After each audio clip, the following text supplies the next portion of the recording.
बंगाल में भी भाजपा सरकार आएगी। तो एक प्रकार से पूर्ण बहुमत की सरकार, बंगाल के विकास की गारंटी। मित्रों, ममता दीदी ने हमेशा विक्टिम कार्ड का पॉलिटिक्स खेला है। कभी पैर तुड़वा लेती हैं, कभी सिर पर पट्टी बंधवा देती हैं, कभी बीमार हो जाती है और कभी चुनाव आयोग के सामने बेचारा बनकर चुनाव आयोग को गालियां निकालती। मगर ममता दीदी, मैं आपको बताने आया हूं कि आपकी ये राजनीति को, विक्टिम कार्ड की पॉलिटिक्स को बंगाल की जनता अब बहुत अच्छे तरीके से समझ गई।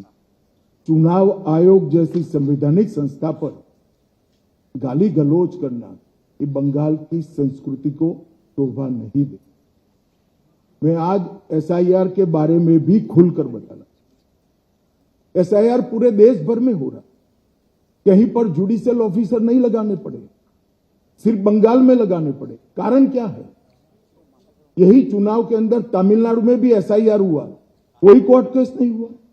केरल में भी एसआईआर हुआ, कोई कोर्ट केस नहीं हुआ। तमिलनाडु में डीएमके की सरकार है, केरल में कम्युनिस्टों की सरकार है। बंगाल में ऐसा क्या हुआ कि सुप्रीम कोर्ट ने जुडिशियल ऑफिसरों को लगाना पड़ा? इस बात का जवाब ममता बनर्जी ने बंगाल की जनता को दिया। आपके डिस्ट्रिक्ट मजिस्ट्रेट निर्भीक रूप से काम नहीं किए, इसलिए सुप्रीम कोर्ट ने जुडिशियल ऑफिसर्स को लगाना पड़ा।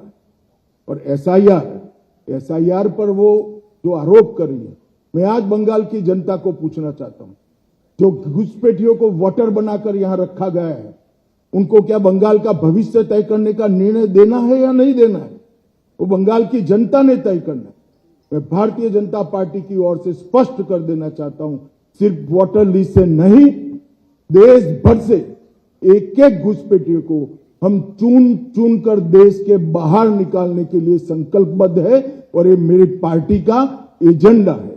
ममता जी को जो आरोप लगाना है वो लगाएं। मित्रों, डबल इंजन की सरकार, इसके कई ऐसे उदाहरण हैं। उत्तर प्रदेश बीमारू से बेमिसाल बना, मध्य प्रदेश ने कृषि विकास और विकास के नए स्टैंडर्ड सेट किए, आसाम जहां सालों से उग्रवाद था वहां आज सेमीकंडक्टर का प्लांट लग रहा है, त्रिपुरा ने 25 साल के ठहराव को समाप्त कर कर, कैडर राज को समाप्त कर कर हम विकास के रास्ते पर आगे बढ़े हैं। और अब बारी है बंगाल की, यहां पर भी सिंडिकेट से मुक्ति पाने का ये चुनाव है। मित्रों, मैं चार्जशीट के कुछ महत्वपूर्ण मुद्दे पर भी बताना चाहता हूं। इस चार्जशीट में घुसपैठियों की समस्या को हमने ढंग से उजागर किया है।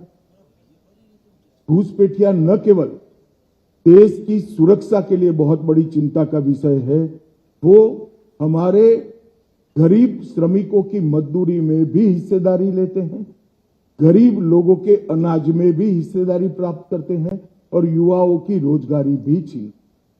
मैं आज ममता बनर्जी जी को स्पष्ट पूछना चाहता हूं कि घुसपैठिए इतने आ गए कि आपकी सरकार सो रही है? मुझे मालूम है वो कहेगी कि बीएसएफ क्या कर रही है।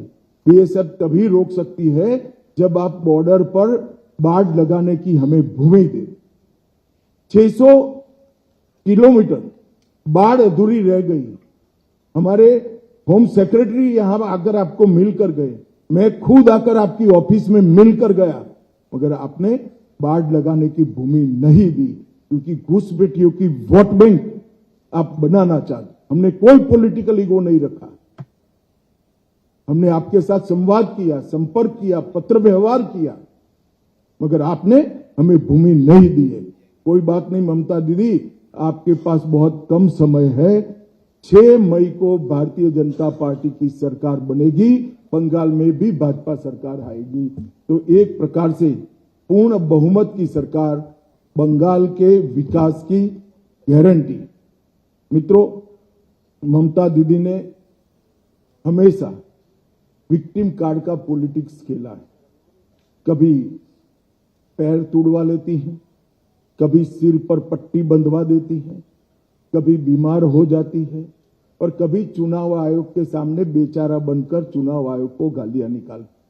मगर ममता दीदी, मैं आपको बताने आया हूं कि आपकी ये राजनीति को, विक्टिम कार्ड की पॉलिटिक्स को बंगाल की जनता अब बहुत अच्छे तरीके से समझ गई।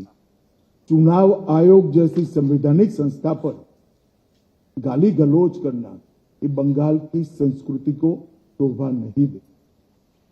मैं आज एसआईआर के बारे में भी खुलकर बताना। एसआईआर पूरे देश भर में हो रहा, कहीं पर जुडिशियल ऑफिसर नहीं लगाने पड़े, सिर्फ बंगाल में लगाने पड़े। कारण क्या है?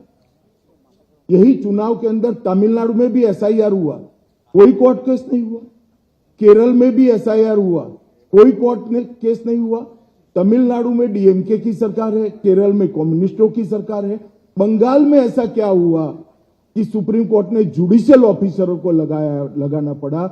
इस बात का जवाब ममता बनर्जी ने बंगाल की जनता को दिया।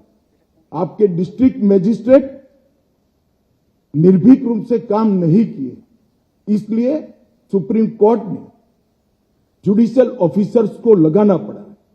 और एसआईआर पर वो जो आरोप कर रही है, मैं आज बंगाल की जनता को पूछना चाहता हूं, जो घुसपैठियों को वोटर बनाकर यहां रखा गया है, उनको क्या बंगाल का भविष्य तय करने का निर्णय देना है या नहीं देना है? वो बंगाल की जनता ने तय करना है। मैं भारतीय जनता पार्टी की ओर से स्पष्ट कर देना चाहता हूं, सिर्फ वोटर लिस्ट से नहीं, देश भर से एक एक घुसपैठियों को हम चुन चुन कर देश के बाहर निकालने के लिए संकल्पबद्ध है और ये मेरी पार्टी का एजेंडा है। ममता जी को जो आरोप लगाना है वो लगाएं। मित्रों, डबल इंजन की सरकार, इसके कई ऐसे उदाहरण हैं। उत्तर प्रदेश बीमारू से बेमिसाल बना, मध्य प्रदेश ने कृषि विकास और विकास के नए स्टैंडर्ड सेट किए, आसाम जहां सालों से उग्रवाद था वहां आज सेमीकंडक्टर का प्लांट लग रहा है, त्रिपुरा ने 25 साल के ठहराव को समाप्त कर कर, कैडर राज को समाप्त कर कर हम विकास के रास्ते पर आगे बढ़े हैं। और अब बारी है बंगाल की, यहां पर भी सिंडिकेट से मुक्ति पाने का ये चुनाव है। मित्रों, मैं चार्जशीट के कुछ महत्वपूर्ण मुद्दे पर भी बताना चाहता हूं।